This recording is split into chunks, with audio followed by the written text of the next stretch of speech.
കണ്ണൂരിൽ കൈക്കൂലി വാങ്ങവേ സർക്കാർ ഉദ്യോഗസ്ഥൻ വിജിലൻസ് പിടിയിൽ. മൈനിംഗ് ആൻഡ് ജിയോളജി ഓഫീസിലെ മിനറൽ റവന്യൂ ഇൻസ്പെക്ടർ പി ശ്രീധരനാണ് അറസ്റ്റിലായത്.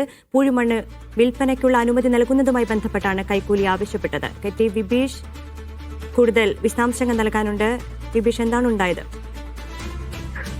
നൈനു, ചെറുകുന്ന് സ്വദേശിയുടെ പരാതിയിലാണ് ഇപ്പോൾ പി ശ്രീധരനെ വിജിലൻസ് പിടികൂടിയിരിക്കുന്നത്. അതായത് ചെറുകുന്ന് സ്വദേശി കഴിഞ്ഞ വർഷം പൂഴിമണ്ണ് വിൽക്കാനുള്ള അനുമതിക്ക് വേണ്ടി ഈ ശ്രീധരന്റെ ഓഫീസിൽ അപേക്ഷ നൽകിയിരുന്നു. എന്നാൽ ഈ അപേക്ഷ ഓഫീസ് പരിഗണിച്ചില്ല. പിന്നാലെ പരാതിക്കാരൻ ഹൈക്കോടതിയെ സമീപിച്ചു.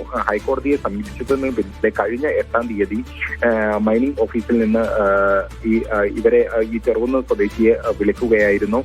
വിളിച്ചപ്പോൾ പരാതിക്കാരനായ ചെറുകുന്ന് സ്വദേശി ഓഫീസിലെത്തി. അപ്പോഴാണ് സൈറ്റ് പരിശോധനയ്ക്ക് 30,000 രൂപ വേണമെന്ന് ശ്രീധരൻ ആവശ്യപ്പെട്ടത്. പിന്നീട് ഇത്ര പണമില്ലെന്ന് പറഞ്ഞതോടുകൂടി 15,000 രൂപയ്ക്ക് സൈറ്റ് വന്ന് പരിശോധിക്കാം എന്ന് പറഞ്ഞു. ഇതോടെയാണ് വിജിലൻസിന് പരാതി നൽകിയത്. പിന്നാലെയാണ് വിജിലൻസ് കൈക്കൂലി നൽകുന്നതിനിടെ ഈ ശ്രീധരനെ അറസ്റ്റ് ചെയ്തത്. ഇദ്ദേഹത്തെ ഇപ്പോൾ കോടതി റിമാൻഡ് ചെയ്തിട്ടുണ്ട്. ശരി,